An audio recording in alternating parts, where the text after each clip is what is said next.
He was one of the richest men. He owned a studio. Girls were flocking to him. He was eccentric, there's no question about it. He wasn't crazy. It may have been strange in that he had so damn much money. He probably made the greatest aviation picture ever made, Hell's Angels. Planes and the aviation industry were his first love. Oh, he loved machines more than he did people, really. Hughes was a man who lived on his ability to get along because they would make exceptions for him. He was wealthy and he was powerful and he had cash. He'd say, well, just remember, there's no one that I can't buy or destroy. He was, for all intents and purposes, an inmate because he was a prisoner of his own fears. He wanted me to be in constant touch with him. And I'd always, I just spoke to the poorest man in the world. Howard Hughes was born in Houston, Texas on Christmas Eve 1905. Amidst the thriving Texas oil industry, his father, abandoning his law practice, embraced the life of a wildcat. Initially struggling in the oil business, Hughes Sr. took odd jobs just to sustain the family. However, his fortunes changed when he acquired a wooden prototype of Rockeator, an innovative oil drilling bit capable of penetrating thick rock layers, a common frustration for oilmen. After successful manufacturing and testing, Hughes Sr. partnered with another and established the Sharp Hughes Tool Company. Meanwhile, Howard's overprotective mother showered him with excessive attention while his father was busy with business affairs. His mother was a very powerful influence on him. Partly, I think, as much as anybody, helped instill this sort of a lifelong phobia or fear, anyway, of germs. At the age of 16, Howard was away at school when he learned that his mother had died during surgery. 2 years later, Howard's father died of a heart attack. When that happened, Hughes began to exhibit all the traits that you would see throughout his life. That very strong-willed character, that tremendous streak of independence. Nobody's going to tell me what to do with my money or how to run my various enterprises. All of those things that really dominated him as an adult manifested themselves very quickly, much to the surprise and anger, by the way, of the other family members. He was smart enough at age 19 to go before a judge in Houston, convince the judge that he was sophisticated enough to buy his uncle, who also had ownership in Hughes Tool, at which time he became the sole owner of Hughes Tool. But he wanted control from day one, from the time he was 19, 20 years old, which was the one word, if you were going to describe the man from day one to the end, was control. He wanted to control everything. Howard, now in charge, married socialite Ella Rice and embarked on a journey to Hollywood. Captivated by its allure, with the guidance of his uncle, screenwriter Rupert Hughes, he entered the film industry's elite circles. The couple settled into a luxurious Spanish-style residence on fashionable Murrayfield Road. Hollywood society embraced him, but secretly referred to him as the sucker with the money. Hughes delved deeper into the intricacies of making movies, devoting months to film sets to absorb technical knowledge. He would spend entire evenings dismantling film projectors, driven by an obsession to grasp every detail of the industry. Adopting a lifelong habit, Hughes abandoned wearing a watch, blurring the boundaries between day and night. During his waking hours, which knew no bounds, he toiled relentlessly for up to 40 hours without rest, pausing only for occasional sustenance like a can of beans or an avocado and bacon sandwich. Once acquainted with the chaotic sets, the volatile temperament of actors and directors, and the general disorder of filmmaking, Hughes resolved to take an active role. His initial project, Swell Hogan, proved to be a costly misstep, draining $60,000 from his fortune. Despite pleas from his family and associates to abandon the film industry and preserve his wealth, Hughes remained undeterred. He promptly invested in the careers of actors and productions. The critics loved it, and profits from the film all that made up for his previous loss. At the age of 21, Hughes was a producer with a confirmed hit.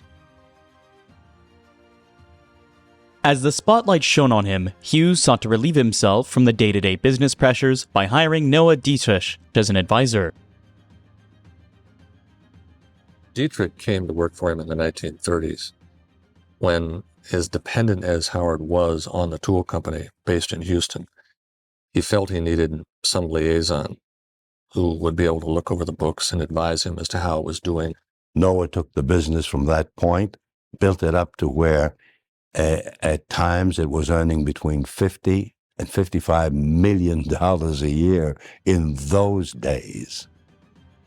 Freed from these obligations, Hughes immersed himself in what truly fascinated him, the glitz and glamour of Hollywood. Establishing a film office, he secured the talents of director Louis Milestone under a 3-year contract.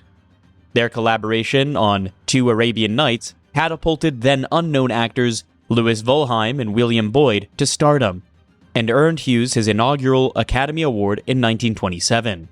Unable to find a director who shared his passion for aviation, Hughes took matters into his own hands. He wrote, produced, and directed Hell's Angels, an epic depicting 2 British flyers vying for affections of an English socialite. Meanwhile, Hughes' own wife, Ella, reached her breaking point and filed for divorce, citing abandonment and cruelty. For the production of Hell's Angels, Hughes mobilized a considerable portion of Hollywood. He amassed a fleet of World War I fighter planes, hiring every available pilot in the industry. His obsession extended to cloud formations, often delaying expensive production schedules until the atmospheric conditions were perfect. Amidst these changes, Hughes, an accomplished pilot himself, impulsively took to the skies in a small scout plane he had never flown before. To the horror of the pilots and stuntmen, the plane went into a tailspin and crashed. Hughes emerged from the plane unscathed, prompting crew members to jest that at least he hadn't harmed his check-riding arm. Despite his narrow escape, Hughes feared better than others involved in the production, as 2 pilots tragically lost their lives during filming. By the time Hughes completed Hell's Angels, the public's fascination had shifted toward talkie pictures, leaving him disheartened. He envisioned his film as the pinnacle of cinematic epics, but realized its potential was limited without a synchronized soundtrack. Ignoring the advice of business advisors, Hughes commissioned a new script and embarked on reshooting dialogue scenes. Greta Nielsen, with her thick Norwegian accent, lost her role, replaced by Harleen Carpenter, a bit player in Laurel and Hardy comedies, who Hughes transformed into Jean Harlow, the iconic platinum blonde bombshell. Would you be shocked if I put on something more comfortable? After a staggering investment of $4 million, Hell's Angels premiered in grand fashion at Grauman's Chinese Theater. You are looking at Hollywood Boulevard, illuminated for miles in honor of the opening of Hell's Angels. For the first time in history, Vine Street and Hollywood Boulevard have been made into one-way streets for 2 miles through the heart of Hollywood, to facilitate the handling of the traffic, bringing the throngs to this elaborate opening. While the film shattered box office records, Hughes privately acknowledged that undertaking such a colossal project solo was one of his greatest misjudgments. But that didn't stop him from trying to cash in on the success of Hell's Angels. He released 2 quickly produced aviation pictures, Cock of the Air and Sky Devils. Both were complete failures. Another disappointment followed with Age for Love, nearing Hughes' tumultuous relationship with its leading lady, Billy Dove. Howard was very much in love with Billy Dove, who, in silent pictures, was the most beautiful woman on the screen. But they had a falling out, and I never forgot. Howard told me that he loaded all the furniture up there from Billy's house, took it in the middle of a desolate block, strangely enough, right on Wilshire Boulevard, and set fire to the whole damn thing. Burned up the van and furniture and all. Be amazing. Wouldn't be able to do that today anyway, I guess. But at that time, he did what he wanted. Amidst the turmoil, newsreels across the nation sensationalized tales of infamous criminals like Pretty Boy Floyd and John Dillinger. Hughes, sensing the public's fascination with gangsters, seized upon the opportunity and selected Scarface as his next venture, loosely inspired by the life of Al Capone. Taking a more hands-off approach this time, Hughes entrusted Howard Hawks with the directional duties. Hawks cast Paul Mooney and George Raft in the lead roles.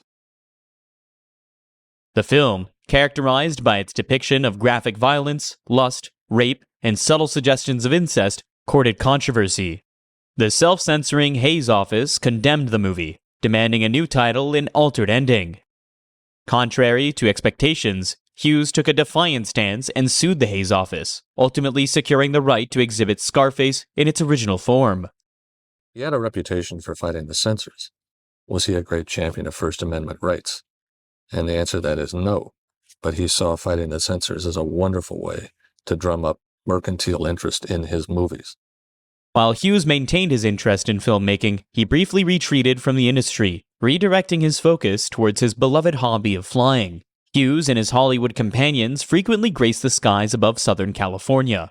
Noah Dietrich used to say, you go flying around with Howard, he goes out there and he picks any airplane that's on the damn landing strip and takes off from it. And you're going to wind up getting killed. But Howard never got killed, nor did we. With Hughes himself often disappearing for days, navigating his Boeing pursuit plane between California and Palm Springs. In 1934, Hughes showcased his aviation prowess by entering the Boeing in an air meet in Miami, effortlessly clinching victory with an impressive average speed of 185 miles an hour. This triumph ignited Hughes' passion for aviation, leading him to devote himself entirely to the field. Under the alias Charles Howard, Hughes worked as an assistant pilot for American Airlines, earning $250 a month while absorbing the intricacies of flight. He loved to fly airplanes, loved everything about airplanes, loved the gauges in airplanes, loved to talk to pilots. The whole process, he was absorbed by it. After just 2 months, Hughes departed from American Airlines and, alongside mechanic Glenn Oderkirk, established the Hughes Aircraft Company. Together, they embarked on the ambitious endeavor of crafting the world's fastest racer, the H-1. That particular plane was one that he was instrumental in helping to design. But the heart of the way he designed airplanes was, he was a great brain picker. He would cull ideas from a whole range of things, weigh them, decide which ones might work, bounce them off other people. The H-1 was a perfect example of that. Outstanding, very swift, extremely modern-looking plane for its time. On August 18, 1935, Hughes piloted the H-1 to set a remarkable land speed record of 352 miles an hour. As ship is raised from runway and wings into the air, raps are coming off craft that has long been called the mystery plane. And then the mystery unfolds as its owner, backer, builder, and pilot, Howard Hughes, brings the plane in from its test flight for a landing at the dangerous speed of 75 miles an hour. It's only 1935, yet millionaire sportsman Howard Hughes has flown over 300 miles an hour. Capturing the public's imagination as a dashing aviator. In recognition of his extraordinary contributions to aviation, Hughes was awarded the prestigious Harmon Trophy in 1937. In a White House ceremony, President Roosevelt presented Hughes with the trophy, saying he hoped someday they could fly together. In 1938, Hughes embarked on what would become one of his most remarkable feats, a flight around the world. If I've seemed to be in too much of a hurry to wait and pose for your pictures, it's not because I'm high-hat or anything like that, but just because I've been terribly worried that I wouldn't get out of here before the weather changed. I had a good break in the weather yesterday, and I've lost that, and I suppose it'll be fair today, but I've been in an awful rush to get away from here, and I hope you'll forgive me. Oh, you bet. Amidst a crowd of onlookers, Hughes and a meticulously selected flight crew took off aboard their modified Lockheed 14, christened the New York World Fair. As a gesture of good fortune, Hughes dipped the wings over the home of his then-girlfriend, Katharine Hepburn, before embarking on a journey that would etch his name into aviation history. Every conceivable kind of electronic gadget imaginable they packed onto that plane. The difference between that plane in 1938 and Lindbergh's Spirit of St. Louis across the water just slightly more than 10 years before that is like night and day. I mean, the Lockheed that they flew around the world in was a very sophisticated airplane for its time that showed that interest of his in technology and was a great contribution towards seeing the kinds of long distances that planes could tackle. The flight commenced with a record-breaking landing from New York to Paris in a mere 16 hours and 38 minutes, with Hughes at the helm. I certainly hope that the fine friendship which now exists between America and France will continue and be an example to the other countries of the world. With Hughes piloting, the flight path traversed from Paris to Moscow, down to Serbia, captivating the world's attention as they awaited updates on the crew's progress. However, amidst the acclaim, not all news was favorable. Departing Serbia, Hughes narrowly averted a disaster by narrowly missing a collision with a mountain range, misidentified on the U.S. survey map. Upon his return to New York, Hughes was hailed as a hero, having circumnavigated the globe in an astonishing 3 days, 19 hours, and 7 minutes.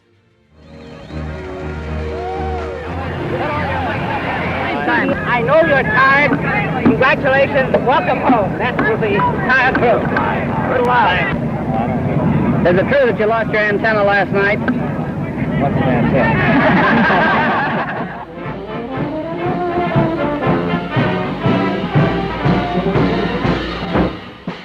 Despite his reserved nature, Hughes endured 3 days of ticker tape parades and receptions across New York, Chicago, Washington, and Houston.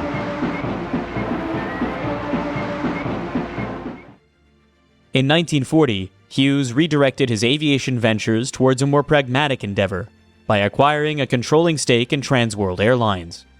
His influence extended to conceptualizing the original design for the Lockheed Constellation.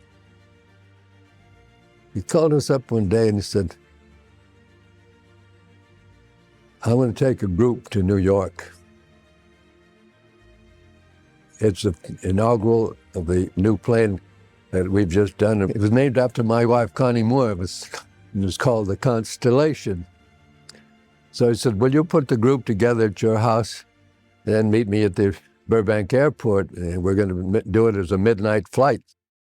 So I said, sure. Who do you want? I said, get every star in the business. But we had Paulette Goddard, and we had Lana Turner, Merrill Oberon, Cary Grant. Every star you could think of was in that thing. I never forgot that when I called Paulette Goddard, she said, tell Howard I'll do the trip, but I want 2 round-trip tickets to Rome. And I called Howard and I said, if you want Goddard, you got to give her 2 tickets to Rome. She says, oh, that bitch, give it to her. So she had 2 tickets to Rome. At any rate, as we got off plane in New York, and there was a blizzard, it was a blowing 60-mile-an-hour tailwind, so we flew there in a little over 5 hours, which was fantastic for a prop ship at that time. While Hughes remained preoccupied with flying friends across the country, the escalating war in Europe prompted the Defense Department to enlist Hughes aircraft for the supply of aircraft components, artillery shells, and cannon barrels. Within the crowded Hughes aircraft hangar, work was also underway on an all-wood long-range bomber dubbed the D-2. By 1942, Allied ships were being decimated by German U-boats.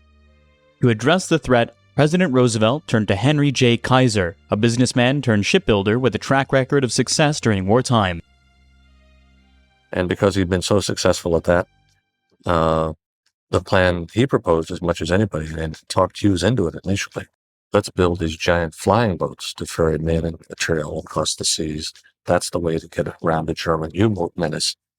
And Hughes always liked to challenge, so that sounds great. In anticipation of securing a contract for flying boats, Hughes initiated testing of his amphibious Sikorsky S-43 on Nevada's Lake Mead.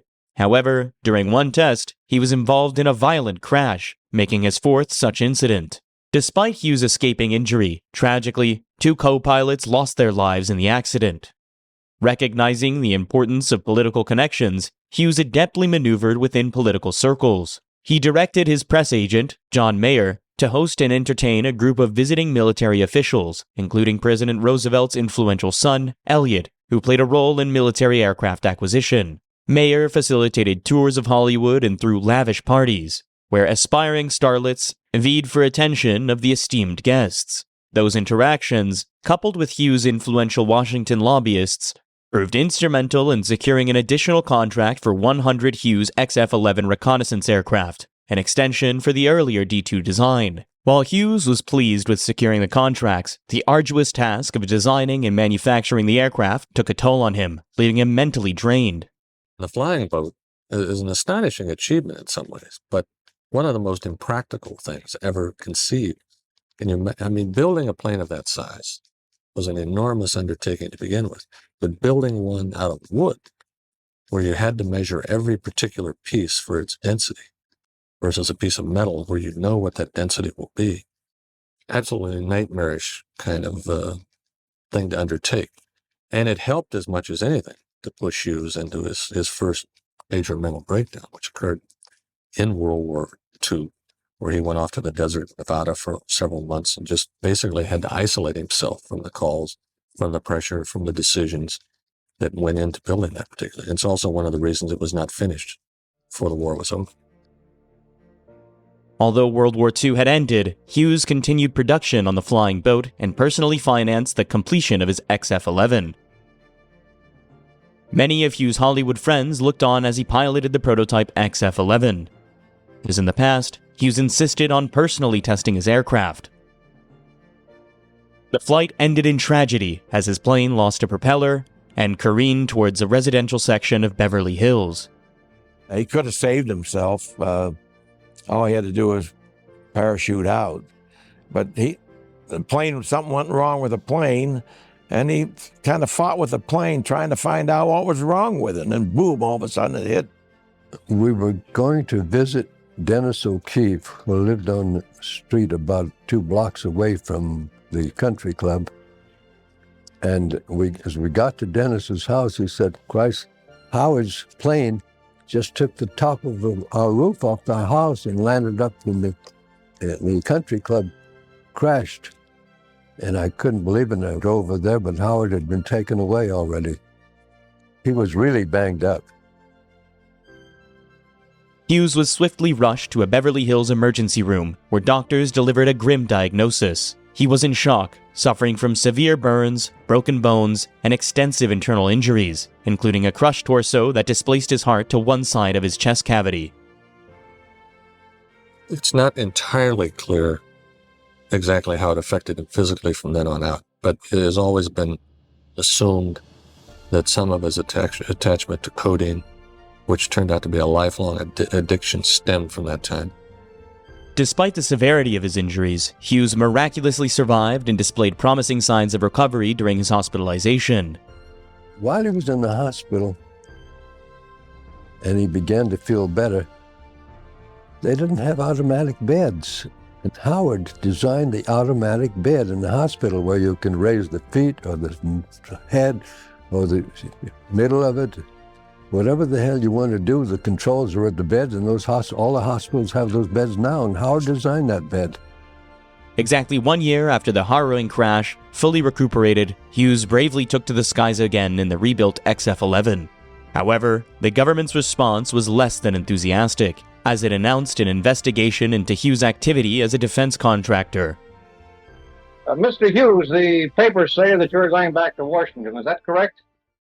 Yes, I'm going there to testify before Senator Brewster's War Investigating Committee.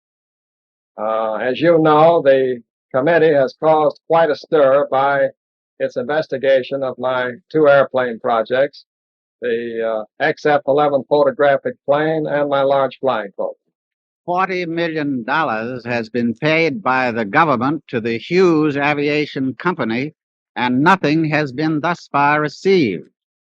What became of the $40 million is what we want to know.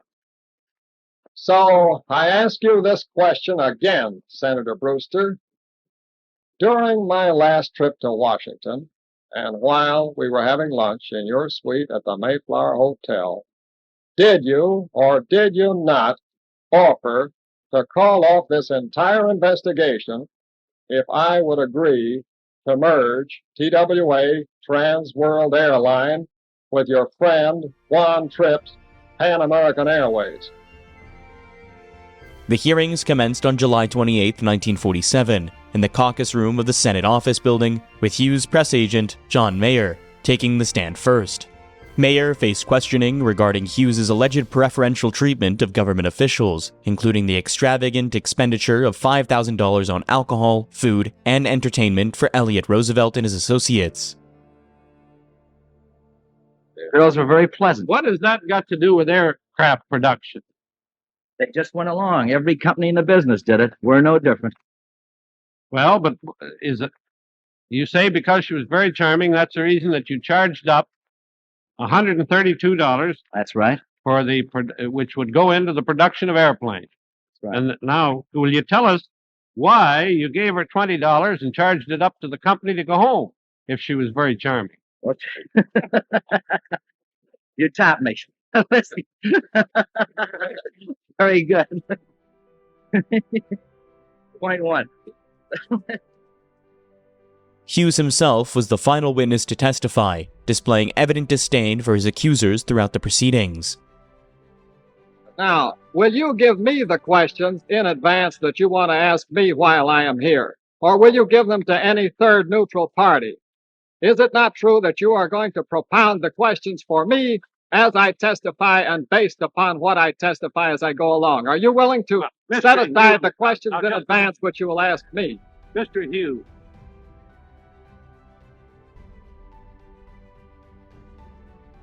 When John Maheu failed to appear on August 8th, the committee became enraged. Allow Mr. Hughes, I'm asking you what your answer was.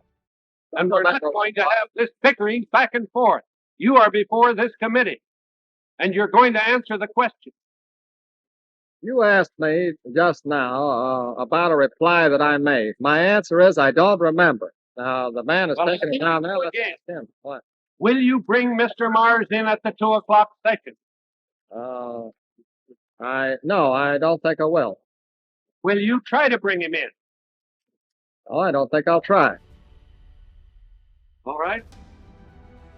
Throughout the hearings, Hughes stood his ground, but the final straw came when questioning turned to the flying boat project. I've put the sweat of my life into this thing. I have my reputation rolled up in it. And I have stated several times that if it's a failure, I'll probably leave this country and never come back, and I mean it.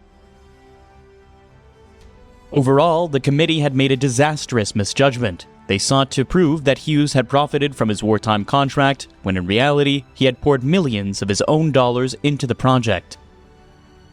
During a recess in the hearings, Hughes orchestrated the monumental task of relocating large sections of the flying boat from Culver City to Long Beach Harbor, incurring a significant cost of $50,000. Technical crews labored tirelessly, assembling the components day and night, while speculations ran rife in newspapers that Hughes might attempt to fly the craft before the hearings resumed. Demonstrating a stroke of public relations brilliance, Hughes orchestrated an event where newsreel cameras captured him leading senators on an inspection of the flying boat. I think the United States owes a great debt of gratitude to Mr. Howard Hughes for conceiving and for constructing this great plane.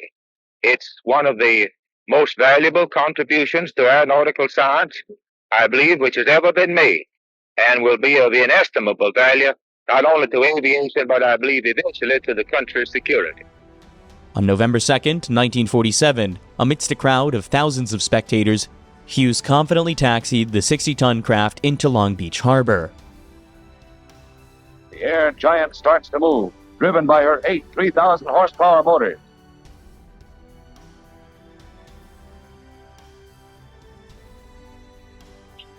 And now for Mr. Hughes' surprise. As the enormous craft approaches her 95-mile-an-hour takeoff speed, the pilot lifts her out of the step and holds her there as she races through the choppy sea.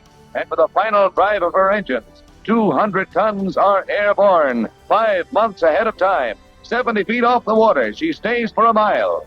$23 million worth of airplane has answered a lot of committee questions. It can fly. His triumphant display showcased the merit of his prized flying boat and effectively brought the Brewster hearings to a swift conclusion. When Senator Brewster realized that he was fighting a battle against public opinion, a losing battle, he folded up and took a run-out powder. Yes, that was the tip-off.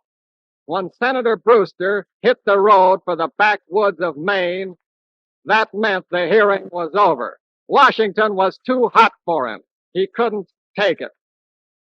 After that, the other senators in this committee saw no reason why they should fight Brewster's losing battle for him if he was too cowardly to remain and face the music. I saw what Hughes did to Brewster during the hearing, and he helped choose a candidate to run against Brewster, gave financial assistance, and he defeated Brewster. And the last time I saw Owen Brewster, he was in the halls of the Senate begging for a $10,000 a year job, which he could not get. Back in Hollywood, Hughes carefully crafted his image as a Hollywood playboy. As one starlet astutely observed, Hughes could have had any physical imperfection, but his wealth made him irresistible. Along with the notion that he made a lot of money, that he had a Midas touch, that he was an aviation genius, that he was a financial whiz, that he was a great movie maker. He also liked to add to that list of superlatives the fact he was a great ladies' man.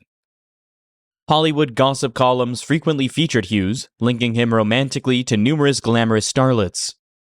He's a bachelor, very much available, and he courted every girl in the whole damn town.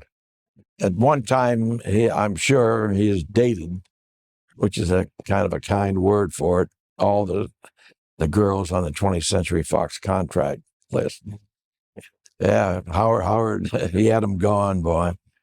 Howard was never a wallflower, but he didn't mingle too much either. Yes, he was very shy around women, but he had more women than anyone. I think he had more women than Errol Flynn. And of course, he had no trouble having dates because everyone knew who he was and everyone liked him.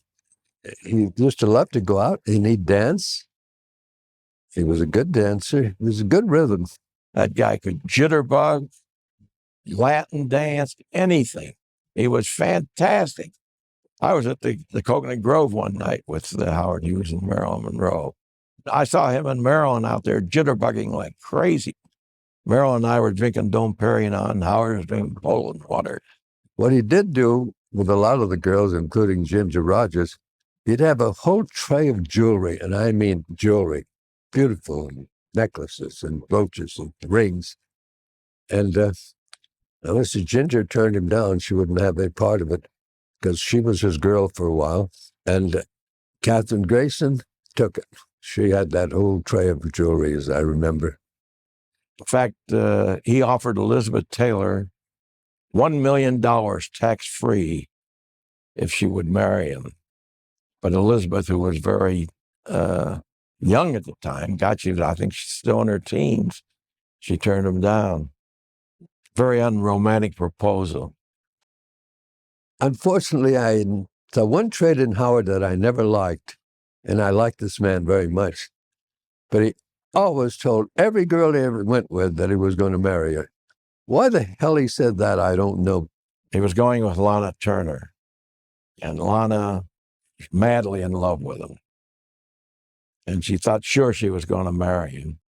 And she went and had all the towels and bed linens monogrammed H.H. When Howard found out about it, he says, "Why don't you marry Huntington Hartford?" He was very much in love with Lynda Darnell, and she was gorgeous. But she told me they don't call it Hughes Tool Company for nothing. Howard Hughes again turned a hobby into an industry when he purchased RKO Studios in May of 1948. If he wanted to spend $22 million to buy RKO, whether RKO was a success or not didn't make much difference because the following year, Hughes Tool would spit out another 50 or 55 million. That was the company that year in and year out churned out the profits and made it possible for him to invest in all of these other things. Even though he bought the studio and put some good people in there running it, he never saw the studio. There used to be a legend that Howard Hughes went in the studio one night at midnight and said, "Paint it." Howard told me that wasn't true. He said, the closest he ever got to RKO studio, he drove down Gower Street, and he turned to the Nate and says, that studio needs a paint job. And the thing was painted the next day. He used to office in a little one-room office at Golden Studio. He'd have a desk and 2 wooden chairs. But he was just exactly across the aisle from a projection room. And there he would sit every night and see the rushes that were done all day long of all the various pictures at RKO.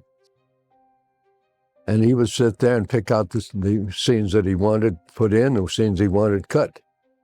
The painting that I did, he just enjoyed very, very much. I think only once did he say to me, would you lower the décolletage a little bit, about a ½ inch here, and move it down to about a ¼ inch here, but never made any other comment than that. One evening, he spent a half hour on the couch with me in Beverly Hills just discussing the thickness of a shirt. Now, obviously, the thickness of the shirt had to do with a garment that was, in this particular case, on Jane Russell. And he wanted me to understand very clearly how the thickness of the shirt would appear as it was against human flesh. But he was painstaking to make certain that I understood not the thickness of a pocket, not the thick. He would repeat it over and over again, and then would always ask, "You understand what I mean?" I would say, "Yes, Mr. Hughes, I do." And then he would go over it again, and when you left, it was impressed in your mind exactly what he had in mind to do. Although Howard Hughes was now a powerful studio owner, he certainly didn't play the part. He phoned me actually at the office possibly once during the years we were together. He liked to phone people about 3 o'clock in the morning. The reason for that is this. Mr. Hughes believed in something called natural sleep. And what did that mean? That meant that one kept awake until one grew tired. When one grew tired, one went to sleep. This could be 36 hours. It could be 3. It could be on the floor of his office. It could be in his bed. It didn't matter terribly. He liked the nights because it was very quiet. There was another reason for his liking the nights. He was growing hard of hearing, and the nights obviously a little more quiet than the daylight. He used to call me about 3, sometimes 4 in the morning, and the conversation usually began very politely as follows. "Sorry to disturb you, Bill." And I say, "I'm sorry also, Howard," my voice being thick with sleep. And he'd say, "You sure you're all right? It doesn't bother you?" And I said, thinking my contract, "Not a bit, not a bit." And then he would tell me a particular project that we would discuss, often on the phone for 20, 30 minutes. Always polite, always well-mannered, and always ended again with an apology for disturbing me. Howard,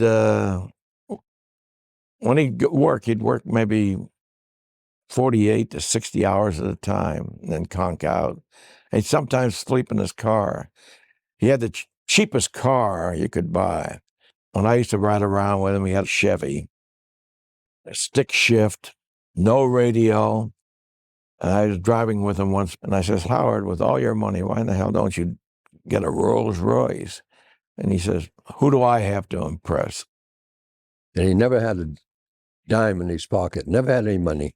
He'd always borrow money. He never had any money on him. He never thought about money. It just came in, you know. I guess that Hughes Tool Company must have just given him millions to play with. In the mid-1950s, Las Vegas, Nevada became Howard Hughes's favorite playground. He frequented floor shows and enjoyed the company of glamorous showgirls, albeit only after securing signed contracts of silence.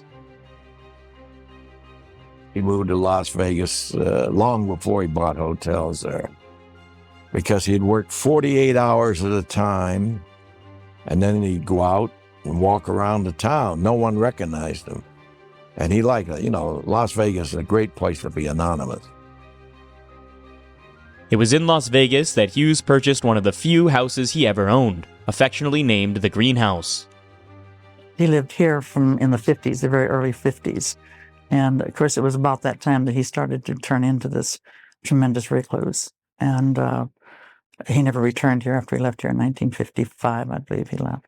At the time that he left it, there is a large area that had monstrous, actually hotel size, air conditioners, humidifiers, because like I say, he did have this horrible fear of germs. So the house was just literally a time capsule Clothes were still in the closets, linens, beds were still made, just like he was planning to come back. This room that we're in right now, and is now the dining room, was actually his living room, and it was very sparsely furnished, and I would say in a, I call it early motel or desperate American. It was very utilitarian, nothing pretty about it. This room was his viewing room. He watched movies constantly. He slept mostly during the day, and you'll notice on the windows the heavy, heavy screening. There were a massive amount of phones when we originally came in here, approximately 50. All of them, of course, had hearing aids, boosters on them, because he was very hard of hearing. This secluded retreat featured a small office area equipped with a memo recorder and an Edison voice writer, providing Hughes with a link to his business empire. Meanwhile, RKO Studios, under Hughes' control, experienced a significant decline, accruing losses exceeding $8 million in its initial years. Hughes, known for his staunch anti-communist stance, initiated mass layoffs at RKO, suspecting many employees of communist sympathies, including studio head Dory Sherry. I got a call from Howard one night, and Howard said, "I've got to get rid of Dory Sherry. And he's a communistic bastard, and I want him the hell out of the studio." His anti-communist fervor was so intense that he even delivered a rare speech denouncing communism at the Hollywood American Legion Post. At his tenure at RKO, Hughes adopted the unusual practice of enticing hundreds of aspiring starlets to Hollywood with promises of fame and fortune. That's another thing I didn't like about him. If you'd see a picture of a beautiful girl who would want to Miss America or something, he'd bring her here, do a test with her in the studio, stash her in a bungalow, and she could stay there for 10 years and the bungalows were paid for. Sometimes he'd have 20 of them on his list, set them up in apartments and give them cars to drive. But she might never ever go back to the studio again. If they did have something, he'd give them a chance, but most of the girls were not very artistically inclined. I guess they were just beautiful girls. They'd wait by the phone for Howard to call, and he might call once a month, After all, if he'd hear that somebody had, for instance, Terry Moore was let go at Columbia, and Howard said, "Let's bring Terry Moore in." So I signed her up at the studio. It's interesting that later on, Terry came to the executives of the estate and said that she had secretly married him on the yacht. Terry was a strict Mormon and very religious. And when she was going with Hughes, she was one of 3 Hollywood virgins in town. Terry told me, she says, "I will not go to bed with Howard Hughes unless I'm married to him." She told him that to his face. So Howard, had to skip her this yacht, marry him, and then he threw the log overboard. No record of it. But I'm sure it happened because Howard would do anything to get Terry in bed. On December 17, 1953, Hughes established the Howard Hughes Medical Institute, although the true motivations behind this move remain a subject of debate. He solved all of his problems by creating this tax-exempt charitable organization. And the really interesting part, of course, is that the taxpayers pick up the bill for it, because in its first or second or third years of existence, the Medical Institute, about 84% of its revenue it returns to Howard Hughes, and it spends about 1% of its revenue on actual medical research. And you go through the years, it gets something like $2 million from Hughes Aircraft Company. And in the same period of time, it pays something like $22 or $23 million to Howard Hughes as interest payments and lease payments. And so it was really the ultimate charity. By 1955, Hughes had amassed a remarkable empire, spanning various industries and endeavors. Of special note was Hughes Aircraft, a company which was doing groundbreaking research in electronics and pioneering high-tech electronic weaponry. At his office on 7000 Romaine Street, Hughes began systematically isolating himself from business contacts through a division called Operations. This peculiar organization was masterminded by assistant Bill Gay, a devout Mormon who recruited fellow church members to serve as operators, drivers, and personal aides to Hughes. He had one particular section of it, which was in effect like a control panel, almost like a dispatcher's desk. You think of it as at a police department. Somebody manned it 24 hours a day, receiving calls from various parts of the empire. And these were attorneys, as well as people with the Hughes Tool Company, vice presidents, presidents, and airline people, and on and on and on. So that would consume hours just to get everybody notified of what was going on. This was a device by remote control that enabled him to keep various parts of his empire in check and to respond to their demands when he wanted without having to directly confront a particular need. Despite his efforts to insulate himself from certain decisions, Hughes found himself unable to evade the repercussions of purchasing a new fleet of jets for TWA. The complex selection and financing process pushed Hughes to the brink of mental collapse. In a surprising move, Hughes parted ways with Noah Dietrich, his closest advisor of 32 years. That same year, he married longtime acquaintance Gene Peters. There are all kinds of theories at the time that he was possibly going to be committed for some mental problems, which is one of the reasons supposedly Noah Dietrich fell out of favor. By being married, could only get the cooperation of a wife to assist in that process. And I remember, never forget one night, she was walking out of the hotel, and I said, "Hello, Jean, how are you?" And she turned to me and she says, "Have you seen Howard lately?" Which is I thought was very strange, because now she was married to him at the time. From then on, you also see a gradual mental decline in terms of those problems in his personality: fear of germs, phobias about disease and illness, an increasing desire to isolate himself from other human beings. I found him in the garden of the Beverly Hills Hotel, wandering around all alone, dressed.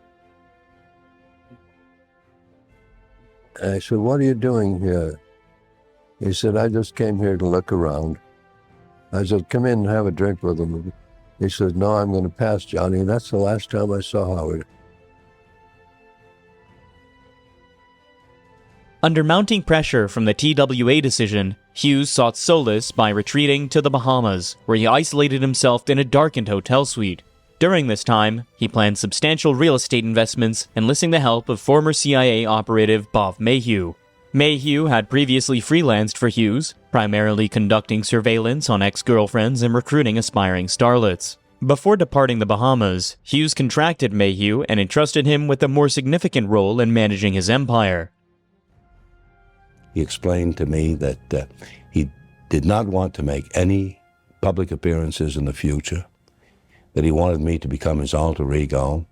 He wanted me to convince the world that when they spoke to me, they in reality were speaking to Howard Hughes.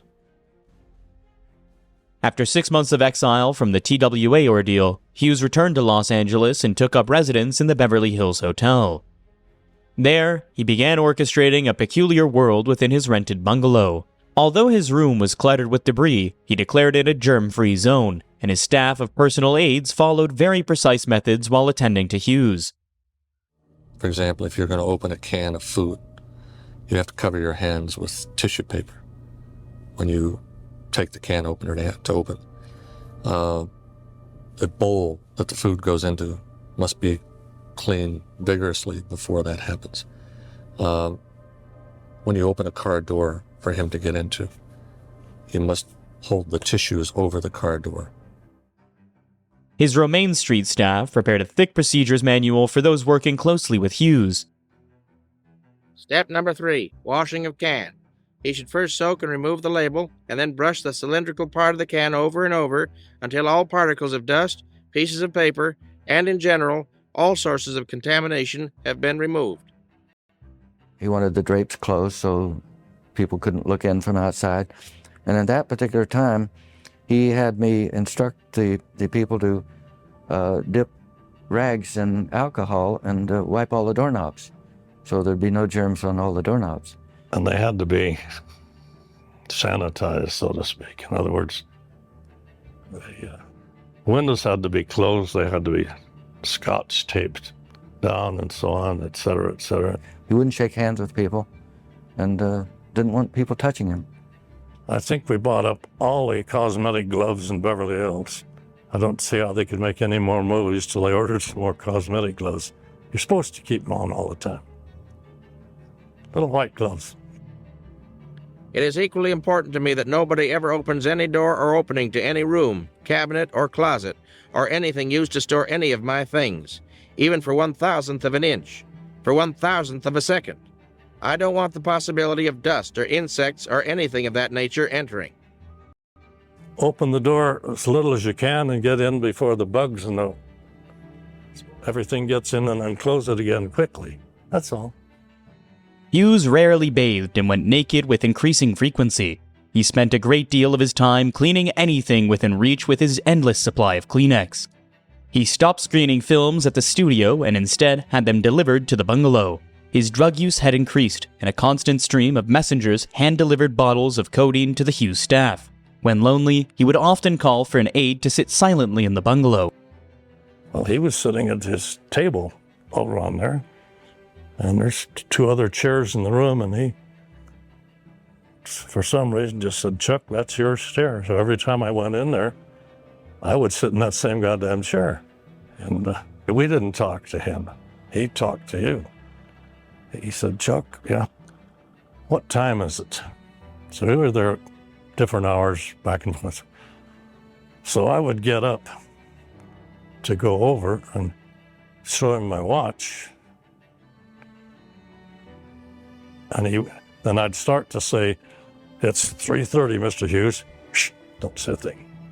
You didn't tell him what it was. You put your watch in front of him and let him decide what time it was. Howard Hughes built his own prison, and he made sure that you couldn't escape from it. He did it himself. He just had these aides surround him, and if you needed to talk to Hughes, you didn't talk to him.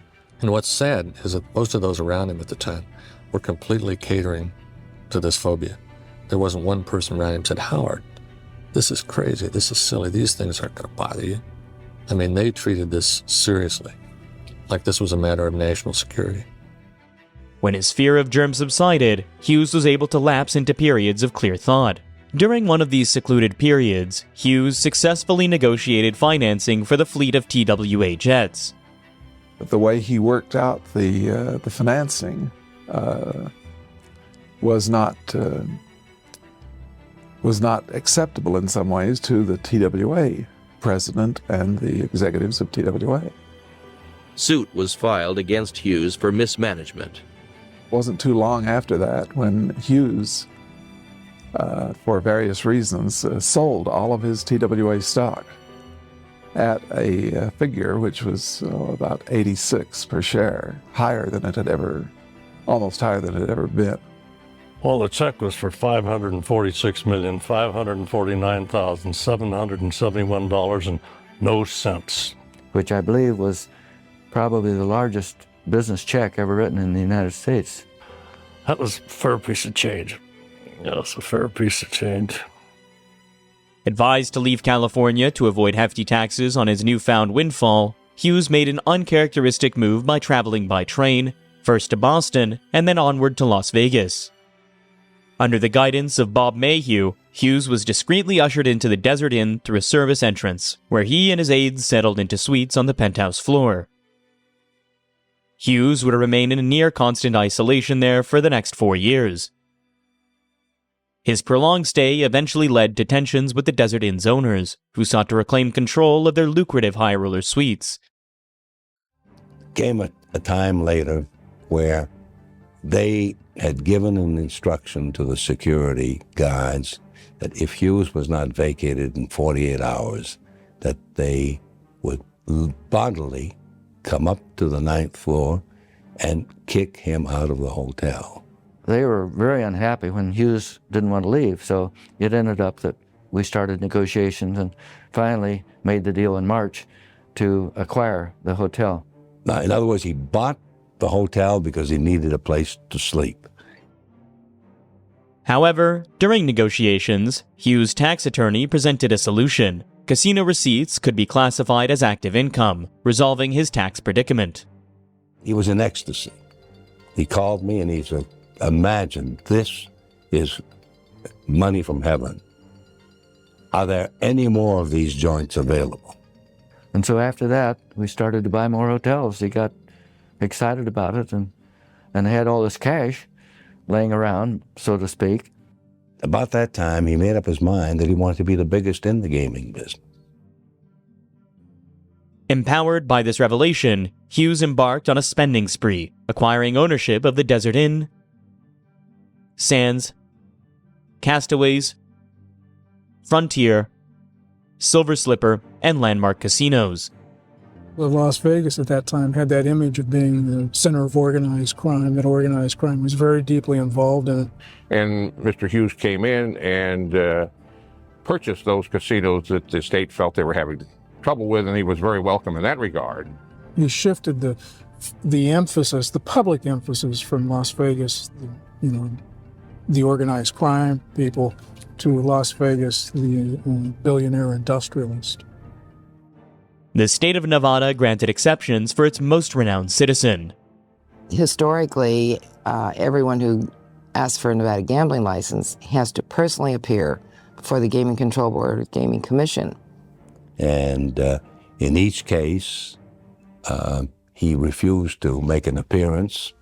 He refused to furnish fingerprints, contemporary photos, or financials. That was one of my responsibilities as well, incidentally, to convince the state gaming licensing authorities not to require his personal appearance. So they adopted what they call the Hughes rule. Hughes was not content with being the biggest in the gaming industry. He also sought to influence governments citywide and statewide. Mr. Hughes wanted to have a summary of every bill introduced in the Nevada legislature, and he wanted me to pass on his comments to the legislator, which I did. He had an insatiable appetite to want his views to be known and be accepted as far as certain legislation was concerned. He's a very bright human being. Most of the things he requested me to do, and Mr. Maheu to do, not all of them, but most of them, were good recommendations. Some of them we couldn't carry out. From his penthouse perch, Hughes issued a challenging request: halt the construction of the International Hotel. His rationale? Hughes believed that owner Kirk Kerkorian was stealing his spotlight. It was almost funny. I mean, when he gave me the assignment to try to dissuade Kerkorian from building the big International, I could not succeed because Kirk had made up his mind that that's what he was going to do. And we said, okay, we'll go ahead, but we really couldn't do it. And we really didn't try because it was an embarrassing situation to try and stop another hotel from being built. He had me talk to Kirk on on many instances, trying to discourage him because of the underground testing that although high-rise hotels would collapse, and Kirk just went about his business. And although he was always very friendly to Mr. Hughes, but he didn't pay a damn bit of attention to what we had to say. Showcasing his irrational thought process and its detrimental impact to his own hotel's profitability. The Tournament of Champions was at the Desert Inn. It was a regular annual golf tournament that brought in the best pros and a lot of stars and a lot of tourists, and Hughes canceled the Tournament of Champions. And to think that you would take this kind of an asset and just say, we'll turn it over gratis to someone else if they'll take us off the hook, was incomprehensible to me. Yes, it bothered me. And of course, the fact that his reason was that it would create too many germs bothered me even more. Obsessed with control, Hughes seemed to envision dominion over the entirety of Nevada. From his darkened penthouse, he meticulously charted maps outlining his latest acquisitions, including vast stretches of underdeveloped land, the North Las Vegas airport, numerous mining claims, and a television station acquired not only for investment, but also for his personal amusement. He wanted to watch the movies that he wanted to watch on television. He was watching a lot of television. And so I think maybe that was the motivation for buying that station. Howard Hughes would watch the movies all night long, and as a general rule, he would have an aide call the next day complaining about the movie that ran last night. And this wasn't almost an everyday occurrence. It would happen a lot. He was the one that decided what movies were going to be shown, what was available, and get this movie from California. And so it ended up that whatever movie was scheduled, if he didn't want to run that, he'd say, I want to see this. While Hughes whiled away the hours watching films broadcast by his TV station, Bob Maheu assumed an increasingly influential role within the Hughes empire. Despite never having met Hughes, Maheu held the title of head of Hughes Nevada's operations. And consequently, we began using the Romaine Street office in Hollywood less and less. He very strongly told me, upon his arrival in Las Vegas, that not only did he want a complete severance from the group at 7000 Romaine, which was Bill Gay and his associates, but he didn't want any of them to even come to Las Vegas. And there was a power play going on between Bill Gay, Chester Davis, and Bob Maheu. They were getting shunted farther aside, and Maheu was coming up in the ranks. Bill Gay, Frank William Gay, real name, but everybody called him Bill. Bill formulated his power, if that's the correct word, power. He formulated his authority in that he controlled the aides who surrounded Howard Hughes. The aides really became his family. And they supplied his food. They gave him the drugs he took every day, whether it was the Valium or codeine or whatever. They were his whole life support system. Nobody had direct access to Hughes. The aides had direct access to Hughes, and Bill Gay had direct access to the aides. So if you wanted to talk to Hughes, you had to talk to Bill, and Bill in turn had to talk to the aides. Unaware of the internal machinations within his empire, Hughes remained fixated on television. It was while engrossed in a program that Hughes stumbled upon news of a new round of atomic testing planned for Nevada, sending him into a state of paralyzing fear. He knew that unlike the germs that he fought to shield himself from, radiation could not be prevented from entering his carefully guarded environment. He declared war on the Atomic Energy Commission and pledged unlimited resources in stopping the tests. That's one of the reasons he established that power in Nevada. He was, trying to pull a lot of political strings to get that atomic testing stopped. I recall a particular test called, it was codenamed Boxcar. And it was a large underground nuclear test. I think they were figuring it was about equal to about 1 million tons of TNT, megaton. And Hughes absolutely wanted that thing stopped. He bent every effort humanly possible to stop the test in Nevada at the test site, but we were unsuccessful in that regard. And we had to stop pushing too hard because it was becoming embarrassing. I remember numerous briefings with the Department of Energy prior to the Boxcar detonation. And I know that the reason that occurred was on the other side of the street. The Hughes people are saying, you can't do this, you've got to stop this. These were genuine concerns, and he wrote memo after memo on these subjects in trying to get the test stopped. I say Nevada is no longer so desperate for mere existence that it has to accept and swallow with a smile poisonous, contaminated radioactive waste material more horrible than human excrement. Unable to prevent the Boxcar test, Hughes intensified his efforts to influence the upcoming presidential election, seeking support from any candidate who would succeed outgoing President Lyndon Johnson. To put all this in true perspective, what happened is that Hughes made a decision on the same day, wrote me a memo telling me that he wanted me to see Richard Nixon as soon as possible and offer him unlimited help with his campaign because it was very important that he, Richard Nixon, be the next president of the United States. The same day, he sent me another memo saying to go see Hubert Humphrey and offer him unlimited support because it was very important that he be the next president of the United States. Despite this, he also attempted a last-ditch effort to appeal to President Johnson himself. Well, on 2 occasions, he wanted me to offer $1 million to then presidents to try to stop the underground testing. And by that time, I had reached a point in my world with him where I knew that I had to give him the impression that I was doing it for fear that he'd give the assignment to someone who'd be stupid enough to try. By 1970, Hughes' health was visibly deteriorating. Logs maintained his aides revealed his increasing reliance on narcotics, including both oral and injectable forms of codeine, as well as massive doses of Valium, which Hughes referred to as blue bombers.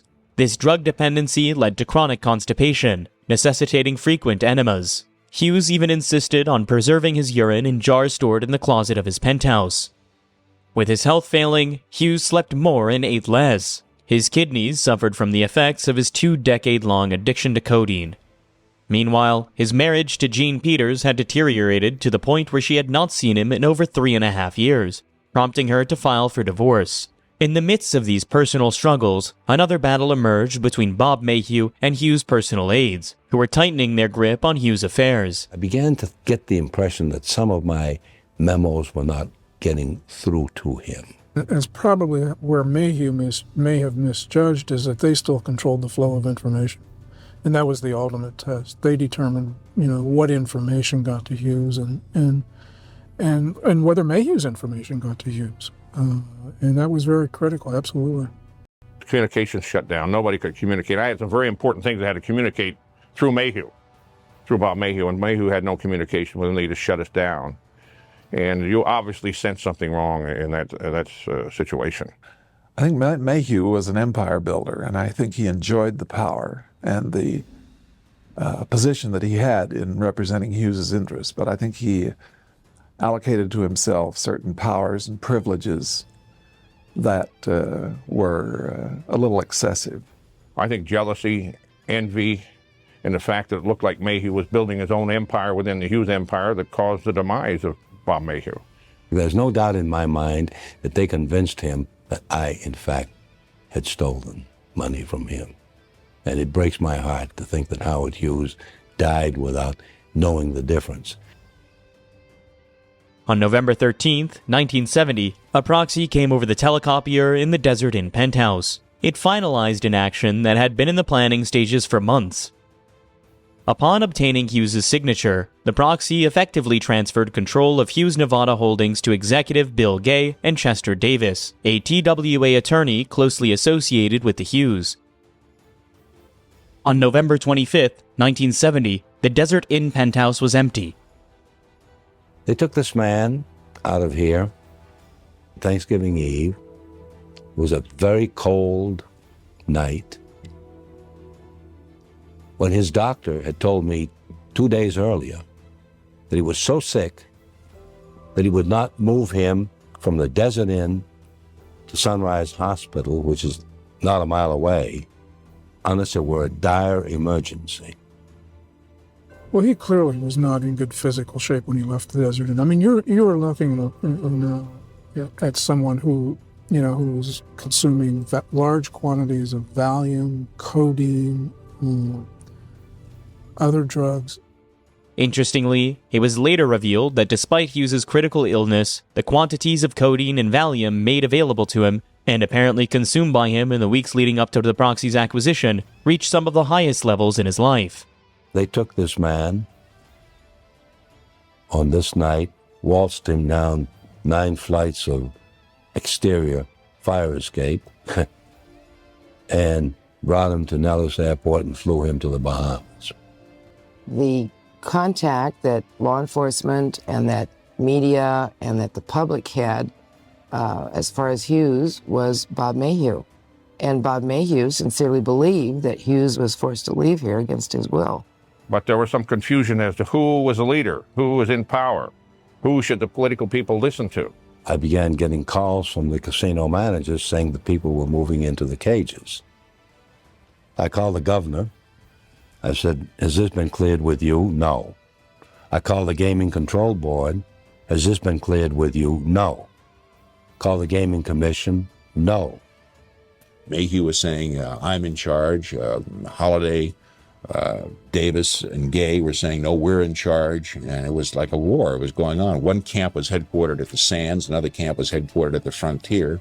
That confusion lasted for several months until it finally, the papers were sent in, powers of attorney were sent in to the government officials, placing Chester Davis and others in charge. So that was sufficient for them to feel comfortable that Maheu was out and the new people were in. I was sick. But then I realized that the battle was over. I mean, I realized that somehow, whatever they had done, they had convinced him that I was on the wrong side of the fence. In early December, Hughes retreated to a penthouse at the Britannia Beach Hotel on Paradise Island, seeking respite from the troubles that plagued him in Las Vegas. Little did he know that a man he had never met would soon become a significant problem: Clifford Irving.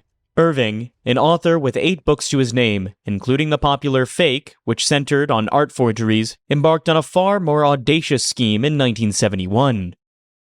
He claimed to be collaborating with Hughes on an autobiography and forged letters purportedly written by Hughes to substantiate his claim. Convinced by the forged documents, the McGraw-Hill Publishing Company advanced Irving $100,000 for the publishing rights.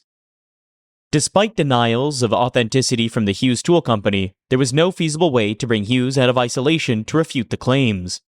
Irving seemingly crafted the perfect scam, for no one had so much as seen Hughes for over a decade, and many questioned his very existence.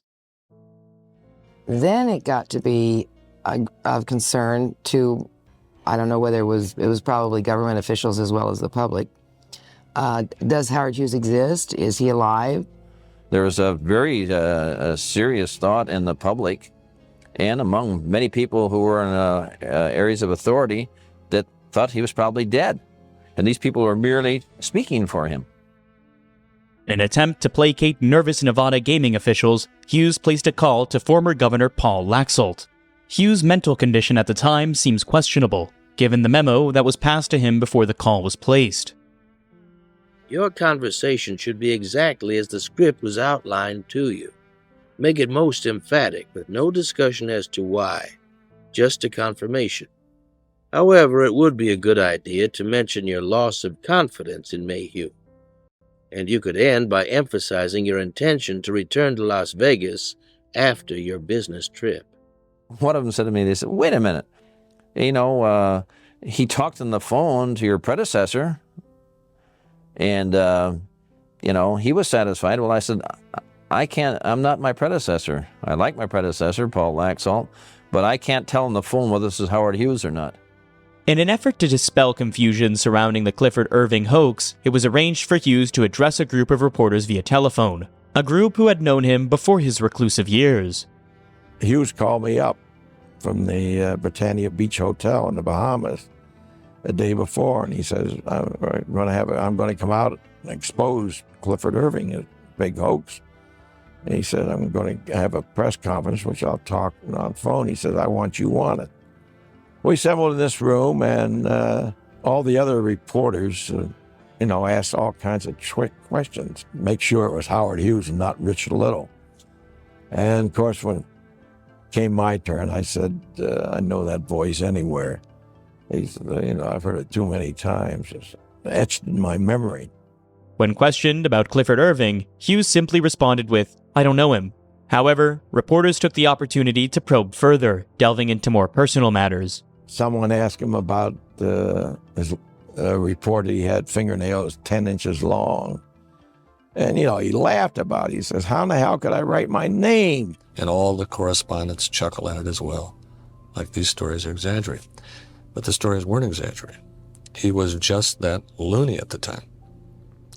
But what is intriguing about him is that he knew the outside world would frown on him if they knew he was that way. And I, at that time, made a remark that as far as I was concerned, it was nothing but a big circus. They said, oh yeah, that's his voice.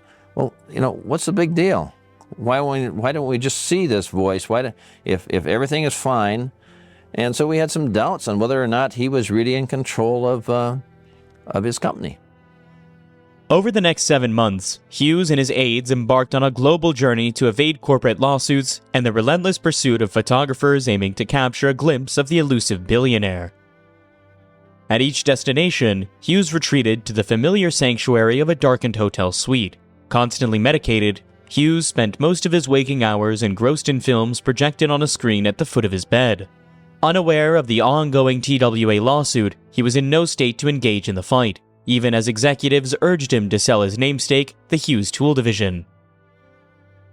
TWA ultimately sued Hughes and was awarded a substantial judgment.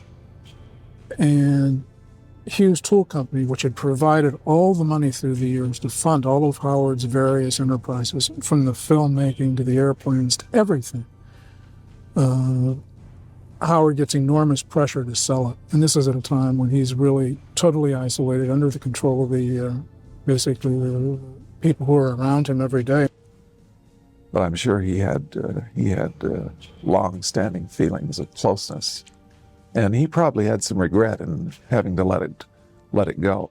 He lost roughly $1/3 billion as a result of that sale. It was probably one of the worst business decisions ever made.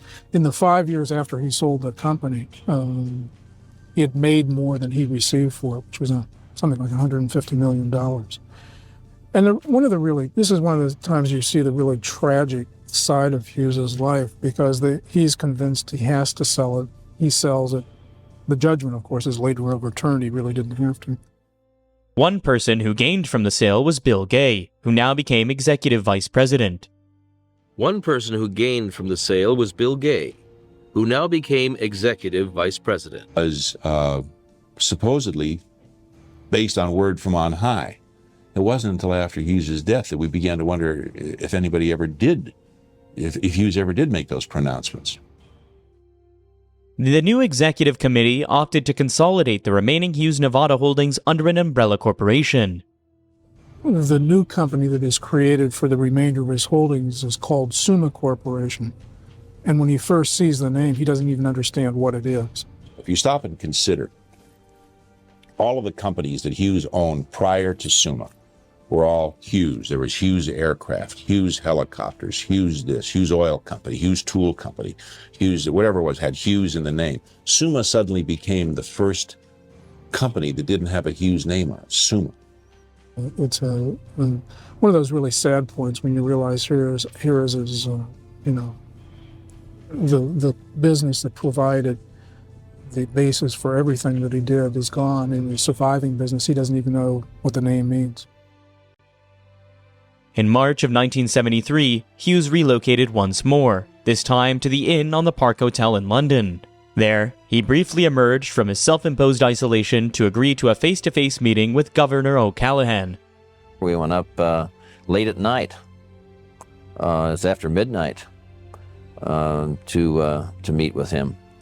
And they brought him in, he walked in, and we shook hands, and we sat down, and I asked the questions that had to be asked to make sure that we had the right person. Here's a man who was alive. It was his money, and he wanted to do this with his money, and that's fine. He had to find someplace where a now deteriorating individual, whose health was deteriorating, could in fact live easily. His last port of call, of course, was Mexico. During this period, Hughes was informed that he had been moved to Acapulco under the guise of a lack of available drugs in Freeport. However, the reality was that drugs were being supplied by a pharmaceutical company based in New York. He is no longer probably mentally in control, of his complete faculties. It would certainly appear that way when you're looking at the memos he's writing, and you're looking at all the drugs he's consuming. I'm not so sure the new people that came on board thought about protecting him at all. They may have thought only about themselves and how they could enhance their own lives. You also saw this by virtue of the fact that the people were, back in those days, trying to get him to, well, where's your will? Get the will all in shape. There was a lot of concern. Hughes never gave anything of the company away. He never gave anything of the company away. So he everybody was trying to get a secure position. Those aides, some of those aides at that time were making $75,000 a year for delivering messages, taking telephone calls. That may not seem like a lot of money today, but if you go back in time, in that year, median family income, meaning the average family in the U.S. was earning $12,000. So if you were looking at that today, you would be paying these people to do these errand jobs almost $250,000. I can go down that whole list. If I were in the headhunting business, I don't know where I'd start to find any one of them a $10,000 job. The final days of Howard Hughes stood in stark contrast to the image of the man who once wielded such formidable control over his life. Hughes had become so weakened that he could no longer summon the strength to inject himself with codeine. There was a story on the wire about a doctor in Mexico that had examined Hughes, and he was the first indication that I read, this is prior to many books that were published, that Hughes was definitely in very poor physical condition when he got to him. He's got bed sores all over him.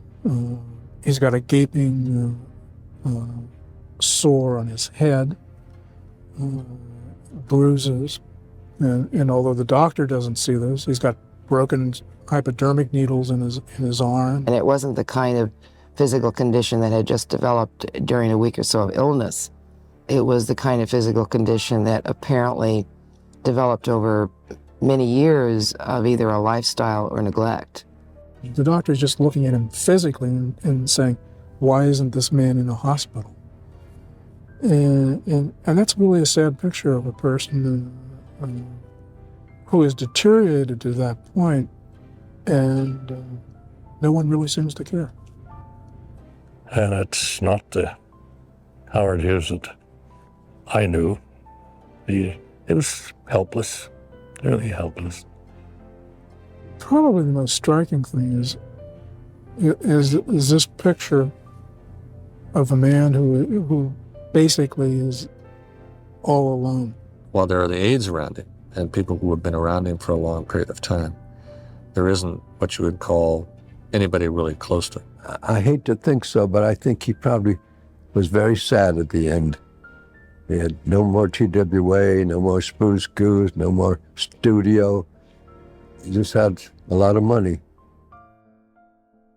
On April 5th, 1976, Hughes slipped into a coma. His body lay still, except for tremors in the muscles of his face. Hughes' personal physician was summoned to the penthouse, but upon arrival, instead of promptly attending to the comatose Hughes, he spent nearly 2 hours rummaging through the files kept in the suite.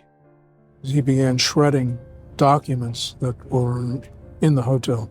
And I have a feeling that there was a lot of this going on throughout the Hughes organization in those last days. A lot of documents were being destroyed. And the question always is, what were they and why? 4 hours later, Hughes was transported by air ambulance to Houston. Had a beard, long, scraggly type hair, gray hair, and just a very shriveled up type of appearance, like he'd lost a lot of weight. He looked almost dead when he boarded the airplane, because his eyes were wide open, and there was really very little life at all, if any, left in him. He was alive, though, because I did notice his mouth moved just a little bit once or twice. As we were taxiing into the customs ramp, the doctor in the back said, just take your time, there's no need to hurry any longer. That's how we knew at that time. He died apparently as we were descending into Houston, just as we were coming in, approaching the airport. The preliminary autopsy findings demonstrated that Mr. Hughes died of chronic renal disease. One of the interesting things on that original autopsy was that the report said that he had a very minimal amount of codeine in his body, and it was an amount basically commensurate with anyone taking a therapeutic dose of codeine, something a dose that's recommended.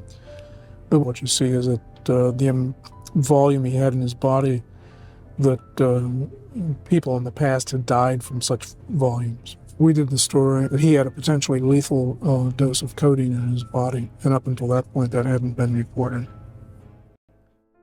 Additionally, Concealed in the original autopsy reports were X-rays revealing the remnants of hypodermic needles that had broken off in both of Hughes' arms. I think you look at the man's physical condition when he arrives in Houston aboard the plane. And I think anybody has to ask the question, how does someone get in this condition? Can you imagine a man with 7 broken hypodermic needles in his arm?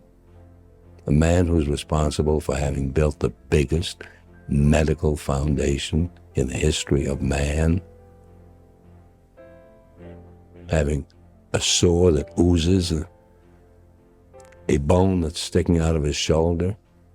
This is not the picture of someone who is being really cared for. And the question is why? I've often said that people have asked me, do you think they killed this man?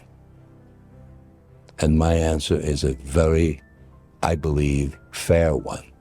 If sheer negligence qualifies as a weapon, yes, they did.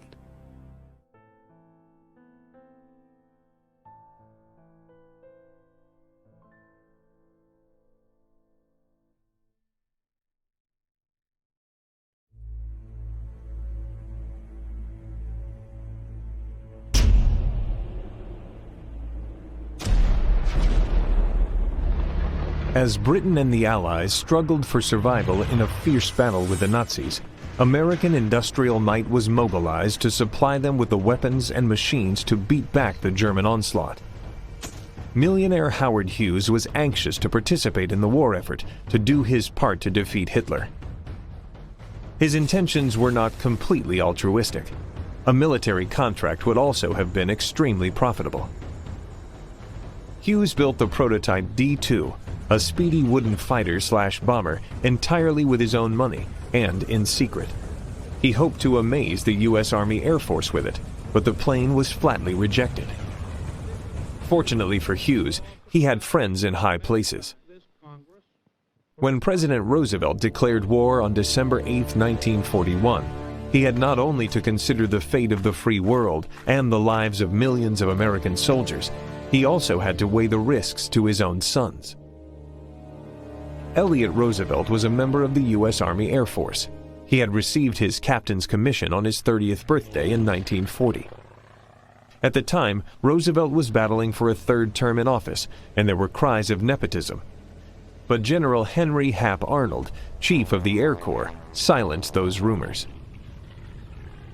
Elliott Roosevelt's poor eyesight left him classified as 4F, or unfit to fly, but he still managed to carve out a respectable career, participating in 89 combat missions. Reconnaissance was his specialty, and he was considered the leading expert in recon in the European theater, and a pioneer in aerial night photography. While commanding the 3rd Reconnaissance Group in Operation Torch, the invasion of North Africa, Roosevelt had a chance to fly on board a speedy de Havilland Mosquito. He was so impressed with de Havilland's wooden wonder, he became a passionate advocate of British aircraft and believed American-made B-17s and P-38s were sitting ducks against the German defenses. His enthusiasm may have blinded him when a sly Howard Hughes presented him with a prototype for his own wooden aircraft, the D-2. The D-2 was a twin-boom fighter just like the Vultee Spruce Goose, designed by Hughes' former employee Richard Palmer. Palmer left Hughes for Vultee because he was tired of the company's lack of focus.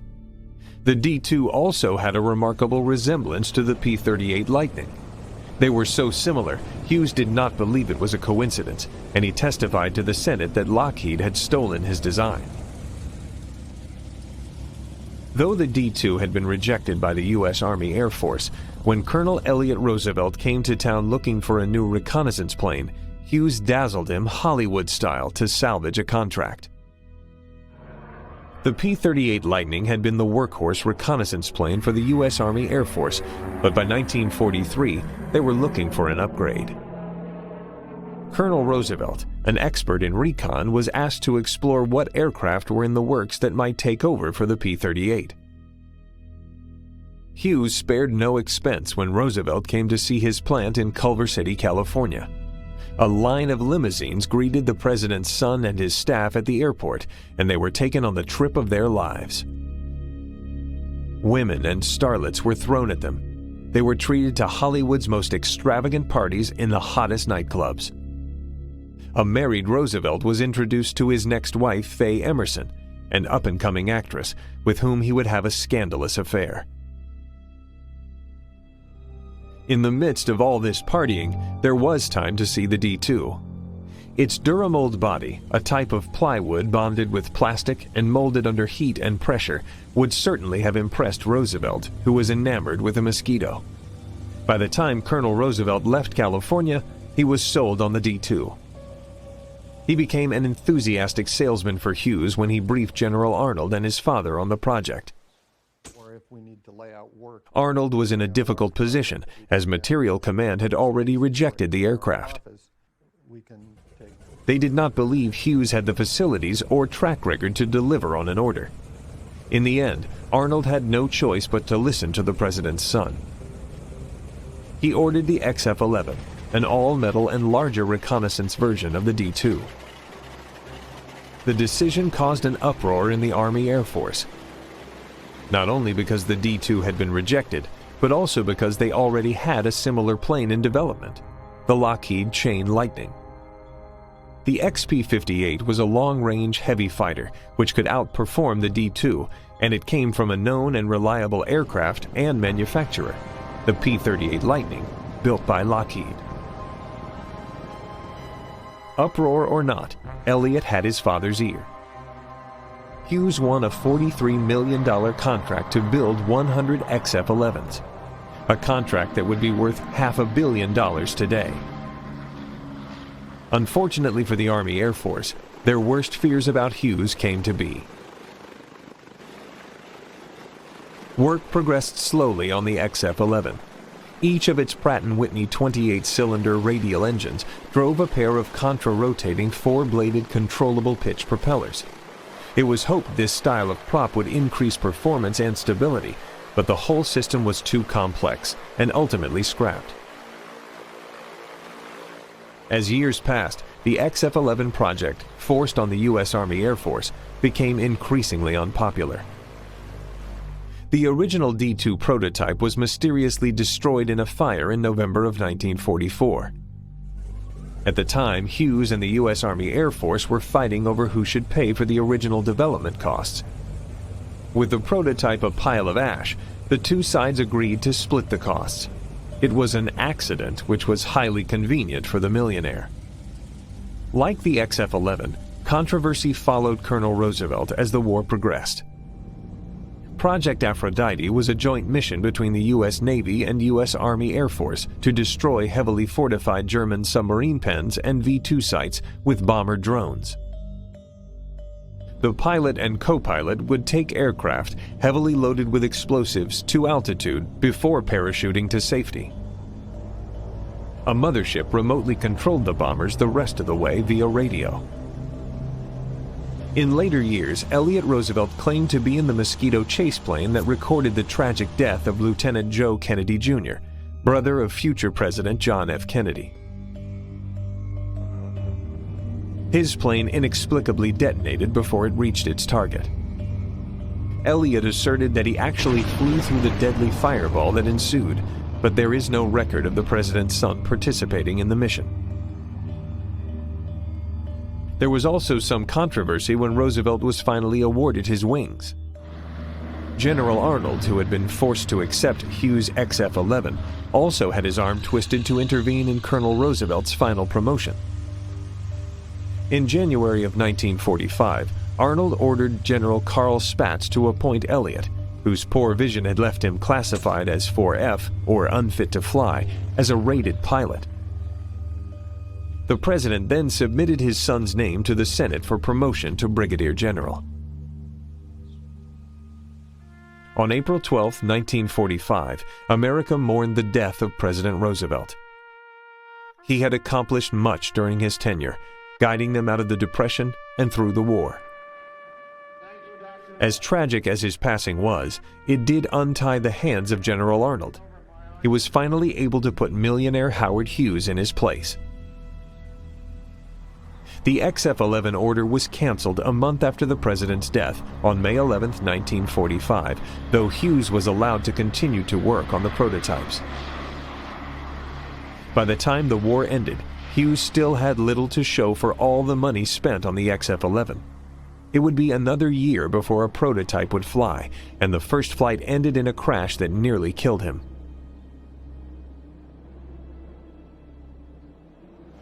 The XF-11 was not Hughes's only multi-million-dollar scandal.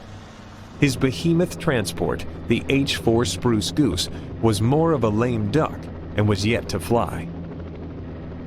With millions of dollars poured into both projects, questions swirled in the Senate about what Hughes was doing with the money. In 1947, the Brewster Committee looked into the spending irregularities surrounding these projects. I put the sweat of my life into this thing. I have my reputation rolled up in it, and I have stated several times that if it's a failure, I'll probably leave this country and never come back, and I mean it.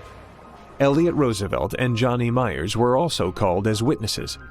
Myers, a publicist who worked for Hughes, gave a detailed expense report of all the perks Roosevelt had received during his time in California. Well, now, can you tell me why you were charging up to aircraft production $132 for nylon hose for Miss Emerson? Because she'd been very charming. Just like the presidents up higher. The girls were very pleasant. What has that got to do with aircraft production? They just went along. Every company in the business did it. We're no different. I see. Well, but is it, you say because she was very charming, that's the reason that you charged up $132. That's right. For the which would go into the production of airplanes. That's right. And now, will you tell us why you gave her $20 and charged it up to the company to go home if she was very charming? What? You taught me. Myers had even paid for Roosevelt's wedding to Faye Emerson. In his defense, Roosevelt claimed that he first heard about the XF-11 after the Culver City visit in a briefing from Arnold. And there are efforts to find out whether there was any connection that I might have had with the chief executive, which might have had an effect on any war contracts. And I'm here to give you the complete facts. It is undoubtedly true that he bought some tickets to from New York to Washington, but I still want you to put the question to him, was he completely positive that one of those tickets was for Elliott Roosevelt? Well, I'll put it right to him now. Mr. Mars, what do you say? Look at that sheet. You told us about them being lost and buying the fares back. Now, what do you say about it? Just what it says here. It says Colonel Elliott Roosevelt Party. Yeah. So I didn't testify that he was one of them. He could have been one of the other fellows. Did I say that under the word Elliott Roosevelt Party? What? During a break in hearings, Hughes decided to give the Senate all the evidence they needed that the Spruce Goose was fit to fly. While taxi testing the aircraft, he took the H-4 on its first and only flight. In daredevil fashion, Hughes proved to the cameras and reporters that the millions of American tax dollars had not been squandered or misappropriated. The millionaire used his Hollywood dazzle to save his own skin.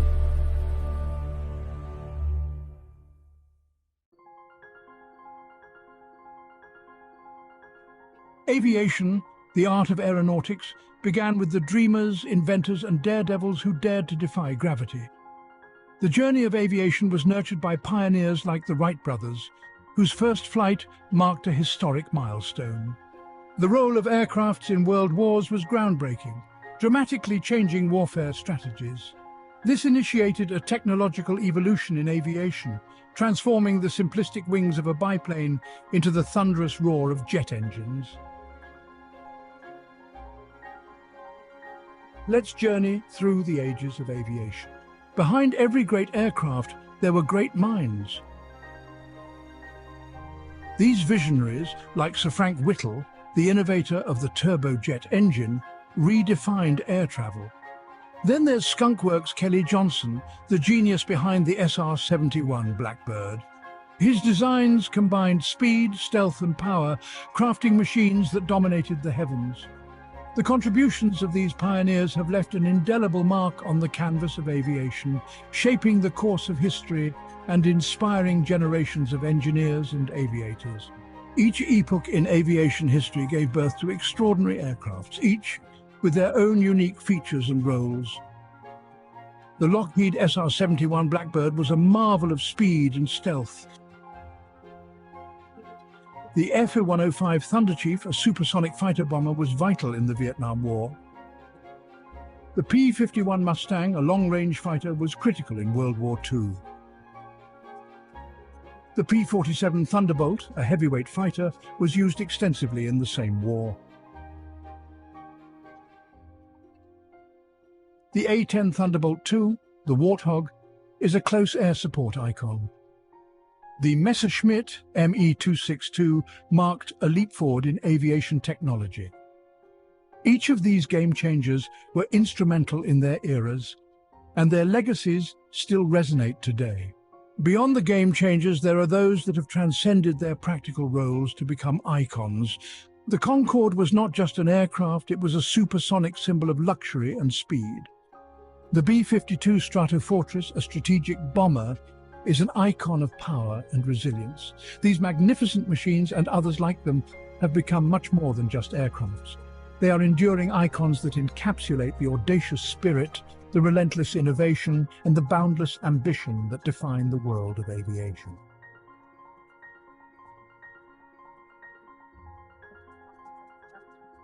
For more amazing aerial footage, and to join us in this incredible journey, check out the DroneScapes YouTube channel. If you enjoyed this video, please remember to like and subscribe. And as always, thank you for watching.